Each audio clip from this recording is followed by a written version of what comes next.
Hey everyone, in this video we're going to take a look at chapter 6 of book 1 from Caesar's De Bello Gallico.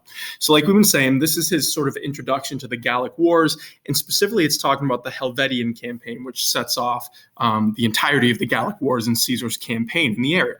So if you think of the first 5 chapters we've been talking about, it's really been focusing on the Helvetii and their migration, right? And in the previous chapters we talked about the Conspiracy of Orgetorix. And so the question now is, what are the Helvetii going to do? Where are they going to go? Orgetorix is dead, but they still want to migrate. And the problem that they have is that you have the Germans coming from the north, right, that northeast border, and you have the Romans to the southwest. On either side of them, they have the Alps, basically the Jura Mountains, or the northwest range that they need to kind of navigate. And so the question is, where are they going to go? What are the options? And we're going to see that they have basically 2 main routes. They can either take a northern route around the Jura Mountains, or they can take a southern route that would bump into the Romans. And this is the problem, right? Where are they going to go? Which route are they going to take? And that's what this whole chapter is talking about, of what direction are the Helvetii going to go. So before we dive too far in, like I always tell you, you want to really have a good handle on the vocab before you read this in Latin, right? So the first thing you should do, you can go through the story, just mark any words you don't know, or find a commentary. There's a bunch out there that kind of give you vocab help. Use whatever you need to, but it's really hard to understand what's going on if you don't know what the words mean. Okay, so the first thing should be vocab. Then you want to use what we call the read and reread method, right? So read the story aloud. If you can find a partner in class, I would say reading it aloud and having someone read it back to you is really good for that speaking and listening component of your brain. But at the very least, if you're on your own, read it aloud and try to see how far you can get without needing to pause and write down any vocab words, anything like that. When you run into a word you don't know, or grammar you're not sure of, a sentence, whatever, write it down and keep going, right? Keep working, so that at the end of it, when you're done with this whole chapter, you can look and say, okay, these are the words I didn't know. This is the grammar I wasn't sure of. And you can go back and look it up. Once you've done that, you read it again, a second, a third, a fourth time, whatever it is, until you're able to read this as a language and appreciate it without needing to dive into a dictionary every other word, or living in sort of a grammar reference. Okay, and you will hit that point. The more you do it, the more you practice, you definitely will hit that point. So once you're there and you feel like you have a good handle on it, you can take a look at the rest of the video. We're going to walk through it, and hopefully your translation is somewhere in the range of mine. Not that mine is in any way perfect, but if you're pretty close, you can feel good that you're getting the key points of what's going on here. Okay, so we start with this. You have erant omnino itinera duo quibus itineribus, domo exire possent. So you're starting with erant, there were, right? So omnino means all together, right? Entirely, or all together kind of works. Itinere duo, right? 2 paths. There's 2 routes, you might say, okay, to escape from the Helvetian land. Then you have a relative clause of characteristic, is what we call it. So it's describing the 2 routes, and we use the subjunctive to do this. So that's why you have at the end of this line possent, which is the imperfect subjunctive. So it's saying by which, right? Meaning by which routes, rather, itineribus, by which paths, you might say, they are able, or they were able, rather, it's imperfect, to go out from home. So it's saying there were 2 paths, and by which paths, meaning of these 2, these are the only ones by which they could escape from their homeland, right? They're able to exire, go out. Then you have unum per sequanos angustum et difficile inter montum Juram et flumen Rhodanum, ... We'll finish that line on the next slide. But the first one, right, unum. So one of the paths, right, is kind of the implied word here. One of the paths is through the Sequani, right, which is a group of people, their neighbors, right? So the Sequanian land is sort of the first path that they have. And this is really talking about the northern path. I'll show you over the Jura Mountains. The Sequani are on the other side. So it's saying one of them, and really the word that's missing here is iter. This is really unum iter. So one route is, you might say. There's some implied words here. And it describes that path as angustum et difficile. It's narrow and difficult because it's inter, between the Jura Mountains. So remember, Montem Juram here is singular, but it's talking about the range, right? So it's a singular noun representing all those mountains, right? It's not just one mountain in their way. So between the Jura Mountains and the Rhone River, right? The Flumen Rhodanum. Okay, so now we're going to continue here, and you have vix qua singuli cari ducerentur, mons autem altissimus impendebat, ut facile per pauci prohibere possent. So barely, vix, right? And then you have the subject here, singuli cari, which means like carts, one by one. It doesn't mean singular carts. That sounds a little weird in English, but it means like one by one. Okay. So you can say it's this route by which, again, you have that relative clause of characteristic again. So ducerentur is subjunctive. So you're saying by which Carts, one by one, barely are led, right? Or were led, you might say. So they can barely fit carts going one at a time over this northern pass, right, to get to the land of the Sequani. Then you have mons, autem altissimus impendebat, right? Moreover, autem, the mountains, and it's the mons altissimus, the highest mountain, singular, but it really means like the range, right? So the highest mountain range, impendebat, it was hanging over them. It was kind of blocking them is the idea, but really it's more like hanging over. Okay, so you want to visualize a narrow path with high cliffs. That's what Caesar means here by the hanging over part. It's because the high mountains are literally on one side of you, so it's implying that you could very easily have stuff fall on you. Is kind of the idea. And he's going to go into it in the next part where he says ut facile per pauci prohibere posset. This is a result clause. You have the ut. So all this stuff is happening, you can barely get one cart through, and you have the highest mountains hanging over you, with the result that they were able, right, possent, to prohibere, to block, right, to prohibit easily. And the subject of they is per pauci, very few. So the way to put this together is with the result that very few people were able, you may even think would be able, to prohibit the way easily. So if you're going through a narrow path, right, and you had to fight, this has sort of echoes of like the Battle of Thermopylae, if you're into Greek history. A small group of people can block a much larger army in a narrow pass. That's what Caesar's describing here. It's not a very good way to go for that reason. Now, this again is talking about the northern pass. So if you're looking at the map, the mountains, the Jura Mountains, are right in the middle of this map, to the northwest of the Helvetian territory. This is the northern route, and again, it's between the mountains and the Rhone River, which is the border going into Germany. This is what it looks like today. This is not the exact route that Caesar's talking about, but this is what the Jura Mountains can look like in some of these passes, right? So this should give you a sense of the impendebat, the overhanging or the threatening of the mountains. If you're on the bottom of this cliff, someone on top could very easily roll things down on you, rock slides, whatever. It's pretty narrow, right? It's not easy. And you can get the sense here that a small group of people, a determined group, could very easily block the migration of the Helvetii. This is why the northern pass is not particularly ideal. Then it keeps going. And you have alterum per provinciam nostra, multo facilius atque expeditius, propteria quod inter fines Helvetiorum et Allabrogum, qui nuper pacati erant, Rhodanus fluit isque non nullis locis vado transitor. So the alterum, the second path, again, alterum iterum is the missing word here, the second path, right, the iter. So the second route, you might say, is through our province. So Provinciam Nostrum is talking about the Roman province, literally the area of modern Provence in southern France, right? So he says the second path would have gone through our route. And he describes it as multo facilius, much easier, and much expeditious, much faster, right? Think of the word like expedite in English. So this would be a much easier and a much faster route, but the Romans are here, right? And that's why they have this region, right? The propteria quote just means because, right? It's this sort of duplication of because, but you can just translate it as because, right? Or since because. Inter fines Helvetiorum, so between the borders of the Helvetii and the Allobroges, right? And of the Allobroges, that's the region that he's talking about. And it's the Allobroges who recently, Nuper, had been subdued, pacati era, right, who had been subdued. The Rhone flowed, right? So the Rhone River kind of goes through this whole thing. So, this land, between this land, the borders, you have the Rhone River, and the is here is talking about the river, right? It, you might say, and it's referring back to the Rhodanus, which is masculine singular. So that's what it's talking about. Translated it, though, not he. That would be a little weird to talk about the river that way. But it's saying, and it, transitor, it is crossed in some places, non nullis locis, right? In some places by wado, by shallows. Okay, so the reason that it's an easier path to take is because it's got the shallows going on here, right? So in other words, there's places where you could cross. That's why he has non nullis locis in some places, literally, and not none places, if you want to get literal with it.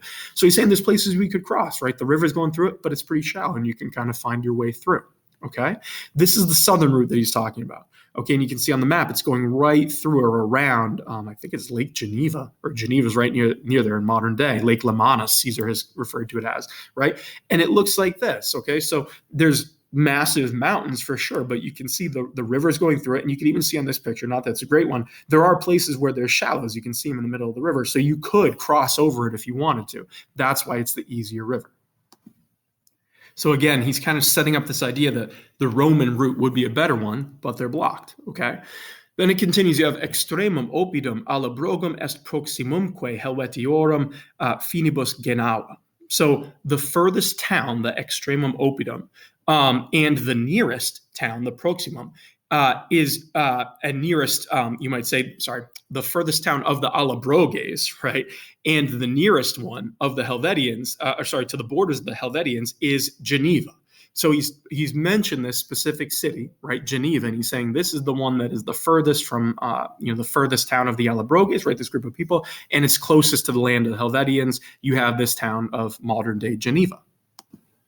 And again, Caesar has used some interesting word choice here. So again, he's referred to this area being recently subdued. It's talking about, I think in the narrative, it was a couple years earlier, the 2 or 3 years earlier, somewhere around, I want to say 60, 61 BCE, the Romans had taken this area, right, and made it peaceful, kind of what Caesar's implying, by conquering this region.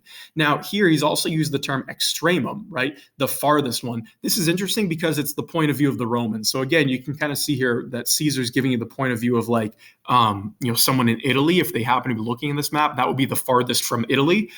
That's what the extremum is referring to here, right? Which is just kind of interesting. So again, this region, Geneva, was under Roman control, right? So even though it is the Allobroges, right, it is under Roman control. It's just across the river, I guess, from Helvetian land. That's what he's talking about here and referencing, okay?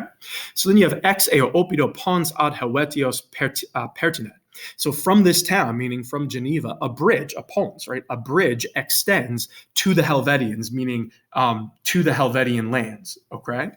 So this is kind of interesting. You can see where they're going to go because a bridge would be much more useful to the Helvetians than fording a river, okay? So that's a pretty, pretty straightforward logic by Caesar. Like, yeah, this place is pretty close and it has a bridge. It would be an interesting place for the Helvetii to try to cross, okay? Then you have Allobrogibus, se vel persuasuros, quod nondum bono animo in populum Romanum viderentur, existimabant, vel vi coacturos ut persuos fines eos ire patarentur. So we have an indirect statement that's about to happen here, okay? So you have something about the Allobroges, okay? But it's going back to they judged, existimabant. So it's going to the Helvetians. They have this decision of where they're going to go, okay? So the existimabat is setting up the indirect statement, okay? So it's saying they judged that, okay? They themselves, right? They, say, again, you have that sort of duplication there, that they would persuasuros. So here, this is really persuasuros esse. It's a future infinitive. So it's saying that, well, either, right, they would persuade, or you might even say like be able to persuade the Allobroges. Remember, persuasion takes a dative. That's why Allobrogibus is there. So it's saying they judge that either they would, right, say they would persuade the Allobroges because, it's explaining kind of why, because they seemed viderentur, right? So this is the passive form of videre, and usually when we translate it, it gives this idea of seeming, right, is what it is, okay? So it's saying they thought that they basically could persuade the Allobroges because they seem not yet in good mind, bono animo, like in good disposition, you might say, in good mind towards the Roman people, in populum Romanum. It's talking about the Allobroges. Now, to understand his comment, you need to go back to what he said. The Romans had just recently conquered this area. That's the key to understanding it. So Caesar's saying that because this revolt had been very violently kind of suppressed by the Romans, even though Caesar calls it like pacified, right?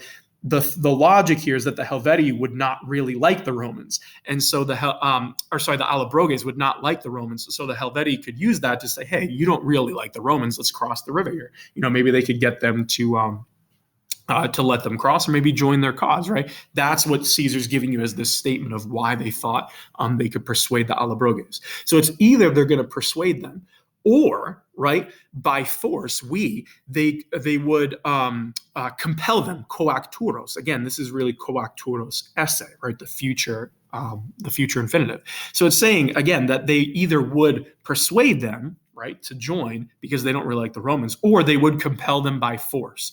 And again, this by force line is kind of an interesting thing. It's coming back to the statement that Caesar made early on of the Helvetii are very warlike. So notice how he tosses that in there. Of these two things, based on what we've seen, it probably seems more logical that they would be able to persuade the Allobroges to help them because they don't like the Romans. But Caesar does throw in that line of, or they could always just conquer them, right? Wipe them out because they are very warlike. It's an interesting way that Caesar's, describing the choices of the Helvetii. Then you have this indirect command, right? They're persuading them that, patarenta, they might allow them, eos, meaning the Helvetii, to go per suos fines, through their borders. You have this indirect command to bring it all together, right, of what they are persuading them to do. So it's a little bit of a complicated line at the end, right? You have to kind of unpack it a little bit. It's a little bit of a challenging indirect statement, but you just want to make sure you can reorder this, right? Reorder it. It starts with existamabat. They were persuading, or they were thinking, and then you get into then you get into the different pieces, and you're looking for the future infinitive. So remember, there's esse after persuasuros and coacturos, okay? But it's saying these are the reasons why the Helvetii thought this was the easier route, right? The one they're going to try. Then you have omnibus rebus ad profectionem comparatis diem dicon, qua die ad ripam Rhodani omnes conveniant.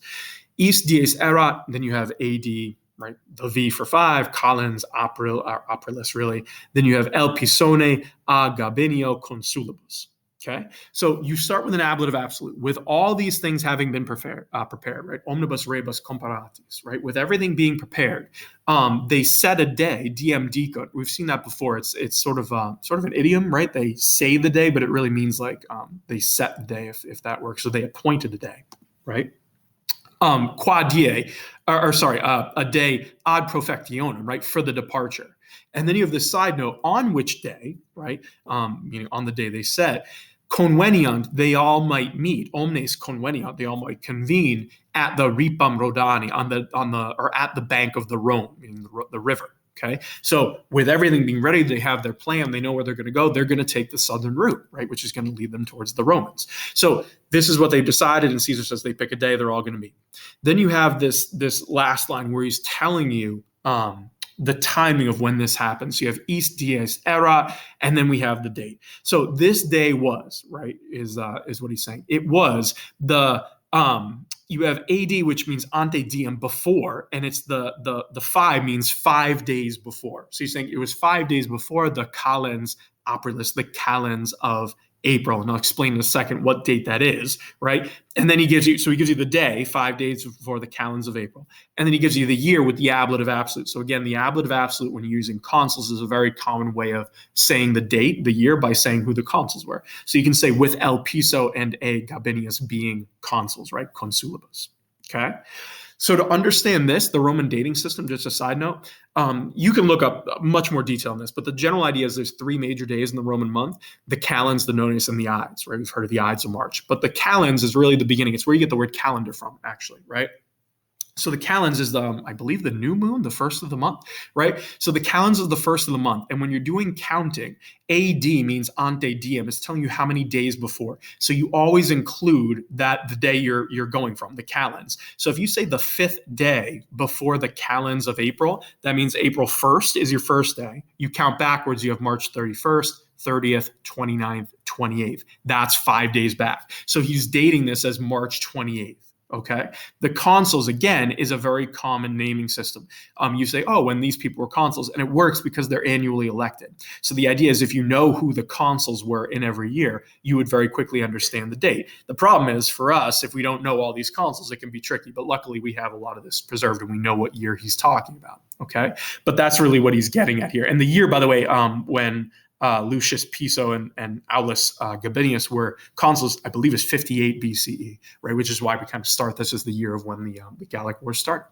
Okay, so a couple things to think about now that we're wrapping it up. You want to think about the two routes and how they're described, right? And what he claims about the Sequanian route. Okay, so he's trying to give reasons why the Helvetii go the way they go, right? Why do you think he's saying this? Why do you think he's telling you one route is more dangerous and all these things? You're going to see that later when the Helvetii do take that route, the Sequani actually don't attack them. So it kind of implies that the diplomatic mission that they've been on worked and they are making diplomacy with people. Caesar doesn't tell you that here because he wants to make it very warlike, right? They're going to conquer. Everyone's sort of afraid. So the idea of preventing the Helvetii in that past, the reason you'd word that is to imply that they're attacking, right? So he says, oh, a small force could prohibit them and stop them. The question is, why would anyone stop them from taking that route, right? Aren't they being diplomatic? And we'll see later on that they are, but Caesar's implying like, here comes the invading force, but they don't want to go that way because they're going to have to fight.